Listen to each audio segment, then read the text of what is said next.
Bonjour tout le monde. Aujourd'hui, comme vous pouvez le constater, ce n'est pas moi qui suis face caméra. C'est notre pot pour faire les décoctions de pharmacopée chinoise. La pharmacopée chinoise, comme je vous avais parlé dans le deuxième épisode, est un des 5 piliers de la médecine traditionnelle chinoise. Elle nous permet, en utilisant des herbes, différentes propriétés, de réguler les fonctions du corps. Également, cela nous permet de rééquilibrer les vides et les pleins du corps. Première étape, ça va être de faire tremper les plantes dans l'eau froide. On va les faire tremper pendant 2 heures minimum, en sachant que l'idéal serait que les plantes passent carrément la nuit dans l'eau froide.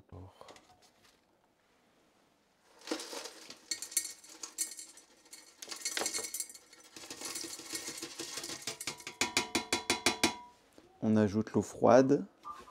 Voilà, les plantes ont déjà trempé pendant un peu plus de 2 heures. On va donc pouvoir les mettre à cuire.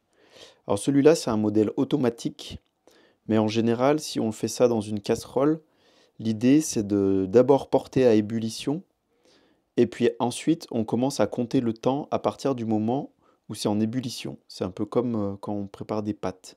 Bon là, on va les faire cuire déjà à 2 heures, et ensuite on les refera cuire 2 heures. Et on revient dans un moment. À tout de suite. Je ne sais pas si vous le verrez à la caméra, mais on commence à voir les petites volutes de fumée qui s'échappent. Voilà, donc on voit que c'est en train de cuire. Donc ça, c'est ce qu'on appelle décocter, ou une décoction. Donc c'est-à-dire qu'il y a besoin que ça cuise comme ça à feu doux pendant une longue période. Et c'est ce qui va nous permettre de récupérer les principes actifs qui sont dans les plantes et de les transférer à l'intérieur de l'eau. Parce que du coup, l'eau va être le support des principes actifs et après on va boire la décoction. Le corps va avoir plus facilement accès à ces principes actifs. Voilà, c'est prêt. On va pouvoir récupérer le premier jus de cuisson qu'on va mettre ici. Et ensuite, on va pouvoir refaire cuire les plantes avec de l'eau.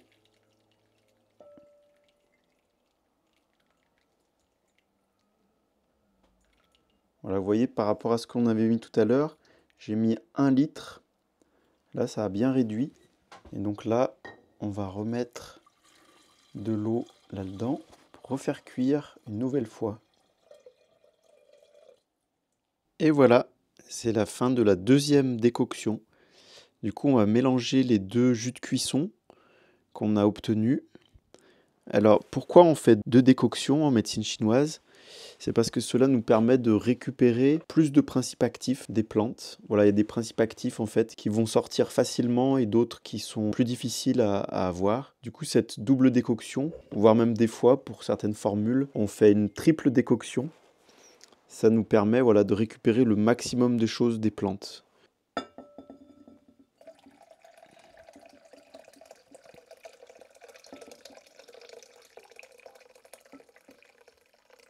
Vous voyez que là, il y a un petit peu plus d'eau que tout à l'heure. Lors de la première décoction, en fait, les plantes, comme elles sont pas tout à fait réhydratées, comme je les ai pas laissées toute la nuit, la première décoction a tendance à prendre plus d'eau. Voilà donc notre décoction. Donc comme je disais tout à l'heure, vous voyez, ça me fait un tout petit peu moins d'1 litre.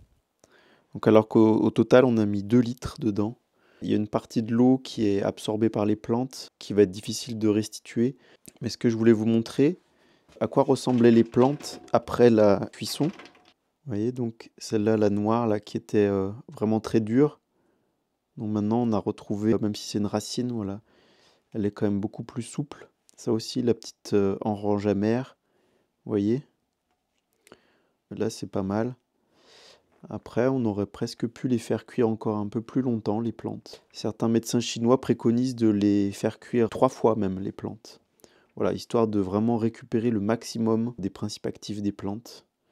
Alors, tout à l'heure, je ne voulais pas préciser, mais les amandons d'abricot, vous voyez, celui-là par exemple, il n'était pas cassé. Il a encore sa petite peau autour. C'est mieux de les prendre concassés. J'en avais concassé la grande majorité, mais vous voyez, et du coup, ils sont restés un petit peu intacts. On a du mal à cuire à cœur quand il y a ces petites peaux. Celui-là, je sais qu'il est plutôt de bonne qualité, et c'est pour ça que je me suis permis de mettre du coup 2 fois 2 heures. Que suivant les différents types de décoction, si on veut que ça aille plutôt au cœur ou au poumon, On va dire que pour nous, il faut que ce soit plutôt léger.